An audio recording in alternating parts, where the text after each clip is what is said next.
forge your own path. Your authentic expression and your authentic path is the right one for you, whether people get it or not. I did the unpopular thing. I did the thing that people didn't understand. It was the best thing for me.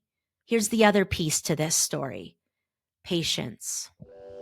Hey you, Brooke Jean here with Brooke Jean Unperfected. I'm a licensed professional counselor, coach, mama, and your keep it real guide to the freedom that's available to you in a life unperfected. If you're a high-achieving, perfectionistic, often anxious woman feeling stuck, frozen, and maybe even downright frustrated, you're in the right place. If you're anything like me, you've done everything society told you to do that would promise you success. You've got the job, you've got the husband, you've got the car, you've got the vacations, you've got the 401k, and yet underneath it all, when you're really honest with yourself, you're deeply disconnected and unfulfilled. Here is where we talk about letting go of who you think you're supposed to be so that you can get busy creating a life that you actually love. Everything healing, revealing, and rising is on the table. And we don't hold anything back around here. So buckle up, babe, because you are entering a vortex of your most juicy transformation. One where we dethrone perfectionism so you can access more energy, creativity, and vitality. I am so happy and grateful that you are here. Hey, beautiful mama. Welcome back to the Unperfected Pod. I'm Brooke Jean, your host, and I am so happy and grateful you are here. I am having a full circle mama moment. And so it's story time on the podcast. Many of you that have been listening for years know that I'm a mama of two. I've got two beautiful children, one who's 21 and in college, getting ready to graduate, Camden, and my girl who is 7 and in second grade, Chloe. And I want to share the story of me consciously making the decision when I was just 21 years old, a complete party girl at CU Boulder, and the commitment that I made to myself, my son, and the universe that I get to now, 21 years later, see how I have fulfilled my promise. So I was your typical college student, right? I was going nowhere fast. Maybe that's probably not typical. That's probably not typical. I was a massive party girl. I know now that that's where a lot of my drinking and drugging started because it was so normalized in that culture. But, you know, I went to school at CU here in Boulder, so I was still close enough to home, but was definitely doing the college life thing. I didn't really know what I wanted to be when I grow up. I didn't really know what my career was going to be. None of that stuff. I was just like taking classes, barely going to school, barely skirting by, and having so much fun. Oh, and working. I always worked while I was in college. And I started out in arts and sciences, and I was really interested in sociology at first. I loved my sociology classes. And then I ended up in psychology and communications. And that's where I kind of found my people. I found the things that were so interesting to me were in that realm, right? Sociology, psychology, communication. I've always been super intrigued and curious about human growth and potential, why people are the way that they are, and how, you know, our lived experiences shape who we become and the outcomes that we end up living in because of that. And so anyways, I am just living my best college life, making friends, going to a lot of concerts, just working in the bar industry, you know, just living it up.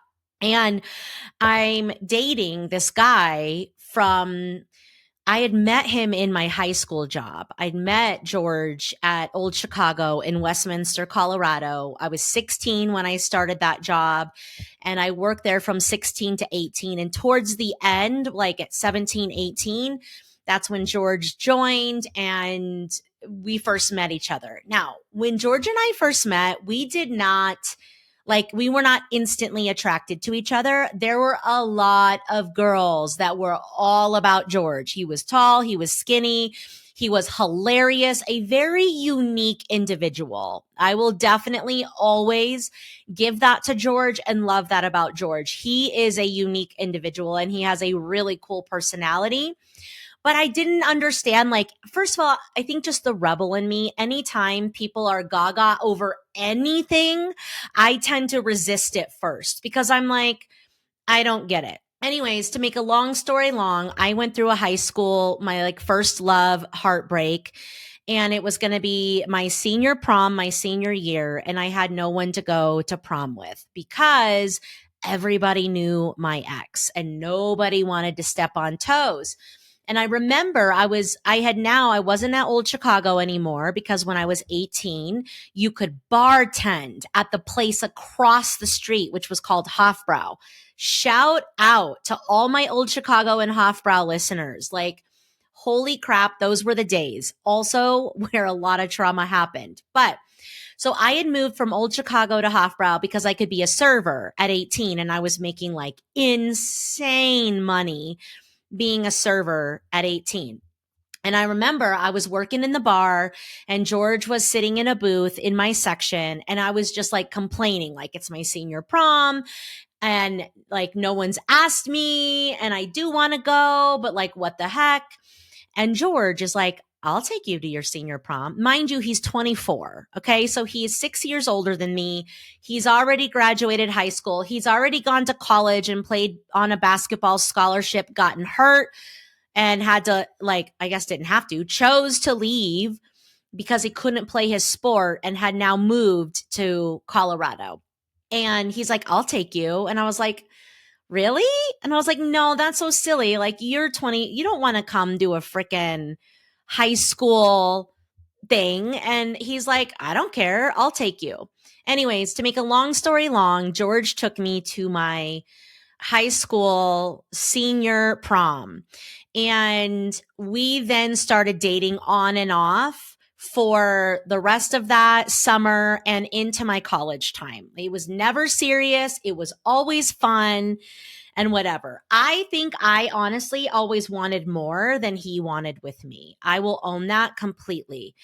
And looking back, I'm like, what was I doing spending my time, my precious college years on this older guy that didn't even live in Denver or didn't even live in Boulder, but whatever. So now I'm a senior in college and he's like, come to my house for the weekend. I have something really important to tell you. So I go to his house for the weekend and he's like, why don't we actually like do this thing? Like, take this relationship seriously. And I was really wary because I honestly didn't think that's what he really wanted. I didn't really think he had it in him, whatever. So we have quite a fun weekend together. And right after that weekend, I'm going home to San Diego for a 2-week stay. Back then, I was going home every summer for like a solid 2 to 3 weeks. So I go home, and when I come back from my trip to California, my trip to San Diego, I actually have a procedure that I need to get done with the OB-GYN because I have precancerous cells. And so they're going to do a biopsy on my cervix, right? So I come home from my trip to California and I have this intense OB-GYN appointment. And my mom is with me and one of my best friends, Sharon, was with me. And she gets me all set up for the biopsy. I mean, ladies, feet in the stirrups, whatever the freaking biceps, triceps, clips, opener, upper thingy is called, that is literally in me. And my doctor, I'd had to take a pregnancy test to get this procedure done. And so I took it and I didn't think anything of it.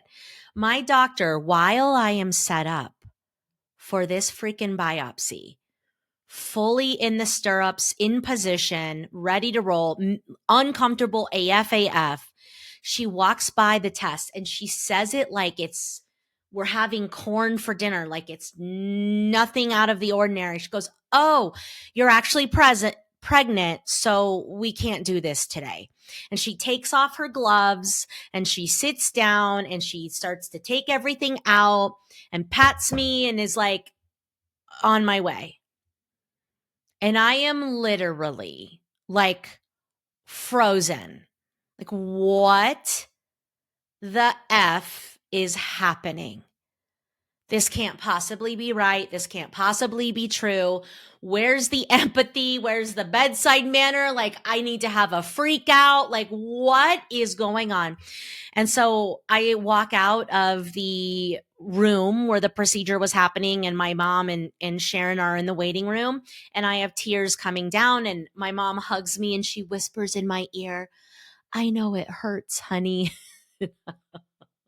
Oh, you have no idea, Mom. And I say to her, Mom, I'm not in physical pain. I'm pregnant. And she takes a deep breath, and I don't even really remember her response. I'm sure she hugged me and started to cry. If you know my mom, she's just like a really open, empathetic, loving person. She was probably shocked too, but she certainly didn't show that she was shocked or upset. But I was freaking the hell out. And I don't remember what my exchange was with my bestie Sharon. I'm feeling like we hugged. But when I tell you that the steps between that lobby where I had just announced I was pregnant and hugged my mom and hugged my bestie, between that and the exit door, I had made a conscious decision that I will never forget. I decided I was going to have this baby.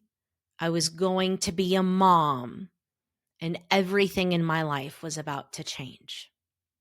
And on my way out, you guys, I made my first prenatal appointment for 2 weeks later or whatever it was. So when I tell you that I had the full body intuition of like, I am doing this, and I even took like the next steps, it's like I just knew that I was going to have this baby, that I was meant to have this baby, but it made no sense. Me and George weren't really a thing. I was in college. All sorts of other things were like, I was supposed to graduate college and we were all going to move back to the West Coast, back to San Diego, because that's where I always wanted to land. My mom and dad had already bought a house, or they were preparing. They'd already bought the house before I said I was pregnant. They bought a house in Lake Havasu, Arizona to flip so they could afford the move back to San Diego. So I was preparing to graduate, maybe or maybe not. Like, I honestly feel like I was probably on the 10-year plan, but I hadn't told my parents the truth about that yet.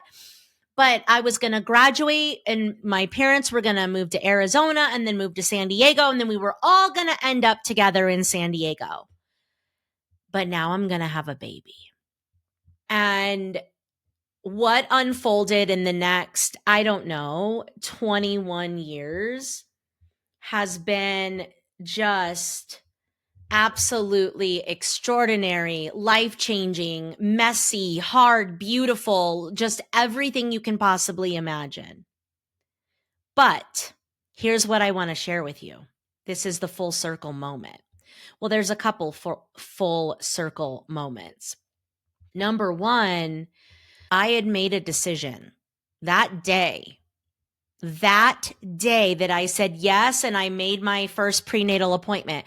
I had made a decision that I was going to have this baby, but this baby was never going to have any sort of like difference in his life because I was such a young mom, because I wasn't fully prepared. I wasn't financially stable. I wasn't in the healthiest relationship. Like, I made this conscious decision that like, because I'm going to have this baby, I am going to provide this baby with the most extraordinary life that I possibly can.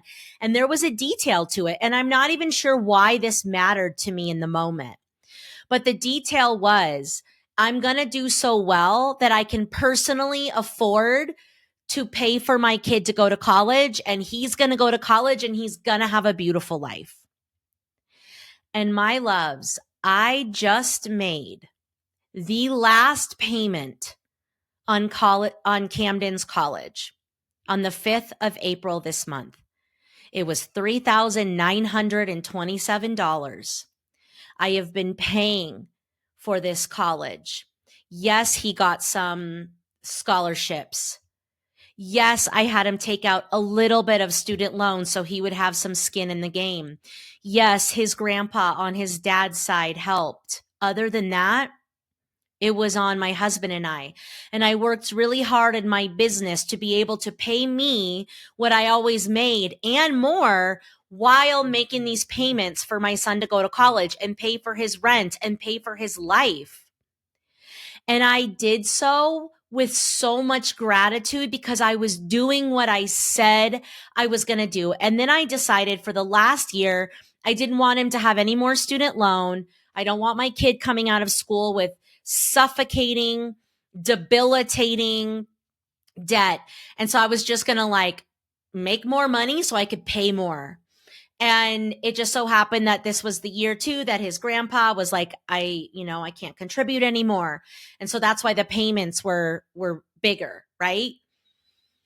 And I just made the last payment on my son's college. And he is an extraordinary kiddo. He is a sax jazz major.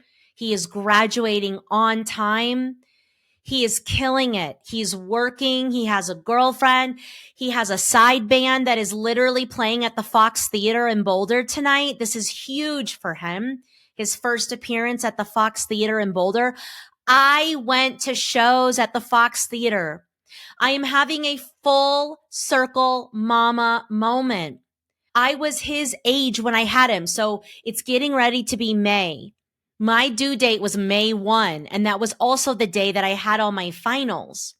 And my professors were like, don't you dare have that baby. I walked around campus up to 9 months pregnant. And I actually had to take one more semester in the summer because I didn't have my poop in a group. And so then I got pregnant and I got my poop in a group. And it turns out when you apply yourself and go to college and read the books and do all the things, oh shit, look, I can be a straight A student. I also had a internship at Target and I also worked at a Mexican restaurant. But when I was 22, I took my baby to college with me so I could graduate. And now my son is the same age that I was when I made the decision to have him. My son is graduating from the same college that I went to, that I walked around campus 9 months pregnant and with a newborn. I have been able to provide for my son to go to college. I have made good on my word. And yes, there's other people to thank here, my husband, my family, right? But I want to sit in this moment and feel all the emotion that come with it. I did what I said I was going to do. I defied the odds. And this is important because the unperfected mission, the vision, the brand is about women breaking ceilings. It's about women defying odds. It's about women deciding, I don't fit in a box. I create the box. So the second that I got pregnant, people thought that I was going to drop out and not get my college degree and chase some man for the rest of my life. I made a conscious decision when I was pregnant that we were not going to be together, George and I. My son was not going to grow up watching me chase a man who I liked him more than he liked me, because that nothing brings out a crazy in a woman faster than that. And I was not going to have my son witness that. So I chose to do it.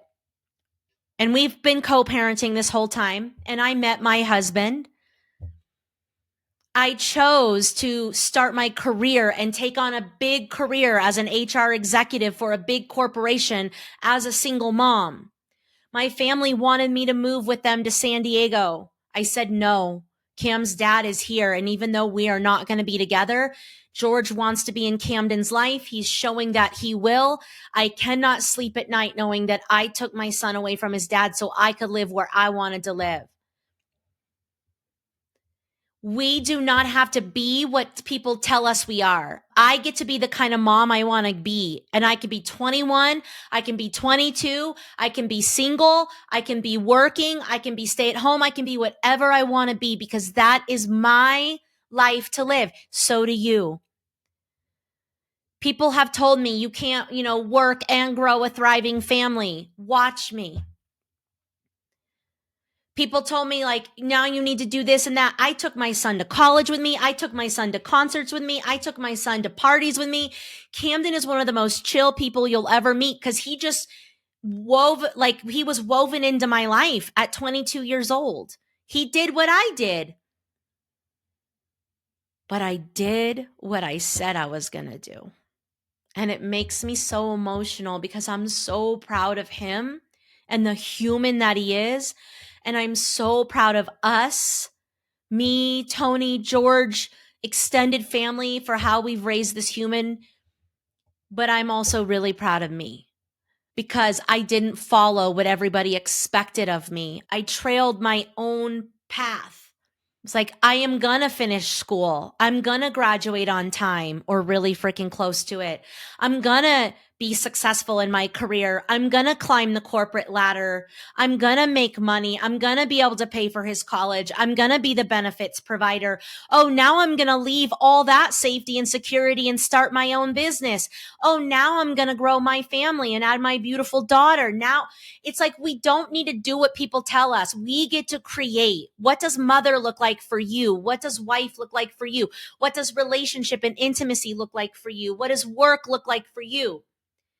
Unperfected is about breaking out of the mold that society has set upon us that says, this is how you do it. Well, not for me. And maybe by me doing my own thing, it inspires someone else to do it their way. I don't regret a single decision of my life. Deciding to have Camden was the best decision I could have ever made for myself. It got me on the right track. It got me back on track. Being his mom has taught me more than I ever could have imagined. Seeing his relationship with Chloe, nothing makes me more proud. So where are you defying the odds? Where are you breaking the boundaries of what we're supposed to be and what it's supposed to look like? Where are you doing something that's unpopular and unsexy and, dare I say, irresponsible? Sometimes the most ballsy, irresponsible thing you can do is exactly the next best step for you. Nobody understood my decision. I didn't need them to. People didn't agree with my decision to leave Target either. I didn't need them to. People don't agree with how much I share online as a therapist. I don't need them to. People were confused that I waited 14 years in between kids. I don't need them to. People think it's this, that I do this. Listen. Forge your own path. Your authentic expression and your authentic path is the right one for you, whether people get it or not. So I'm going to celebrate this full circle moment. I'm going to cry. I'm going to laugh. We're going to honor my kiddo. I can't wait to see what's next for him. I'm so freaking proud. But I also want to look at the lessons of all this and share them with you guys. I did the unpopular thing. I did the thing that people didn't understand. It was the best thing for me. Here's the other piece to this story. Patience. You want to talk about instant gratification? Me deciding to have Camden and having a goal in my life to be able to pay for his college, that took 21 years for me to make good on. But I stayed the path. I had the goal, I had the vision, I had the intention. I showed up for that every single day. And now, 21 years later, I get to celebrate. Some things are worth waiting for. Maybe that's why this feels so big and so juicy and so potent and so powerful. It's something I worked on for 21 years, and now I get to celebrate. Some of the most beautiful things in our lives, they are not going to come quick. They are not going to come easy. Not everyone's going to cheer us on and understand, but man, does this feel good.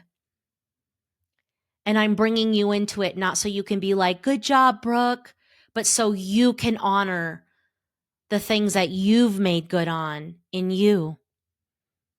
So you can break the mold and do things your own way so you can celebrate when you do what you say you're going to do.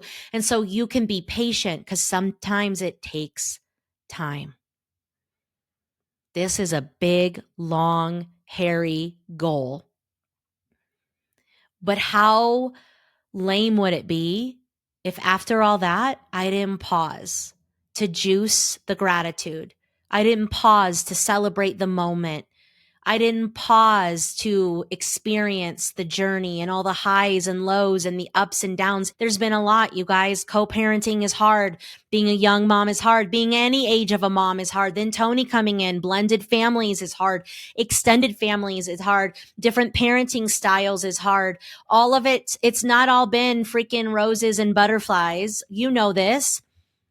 But in this very moment, I'm grateful for it all. So that's my story for you today. May you find something in my story that ignites a remembrance in you of your path and that it's worth waiting for. And above all, I just want to celebrate being a mom. This wild freaking ride, man, of being a mom. I've got 21 years experience. I do not have it figured out, but what I can say is it is the most brutal gig I have ever done. And it is the thing I am most thankful for in my life are my babies and the who I'm becoming in raising them. Celebrate yourself today and always, mama. You are making a difference. You are enough. I'm sending you so much love today and always, and I will see you next time. Same place. Bye for now. Hey you, Brooke Jean here with Brooke Jean Unperfected. I'm a licensed professional counselor, coach, mama, and your keep it real guide to the freedom that's available to you in a life unperfected. If you're a high-achieving, perfectionistic, often anxious woman feeling stuck, frozen, and maybe even downright frustrated, you're in the right place. If you're anything like me, you've done everything society told you to do that would promise you success. You've got the job, you've got the husband, you've got the car, you've got the vacations, you've got the 401k, and yet underneath it all, when you're really honest with yourself, you're deeply disconnected and unfulfilled. Here is where we talk about letting go of who you think you're supposed to be so that you can get busy creating a life that you actually love. Everything healing, revealing, and rising is on the table.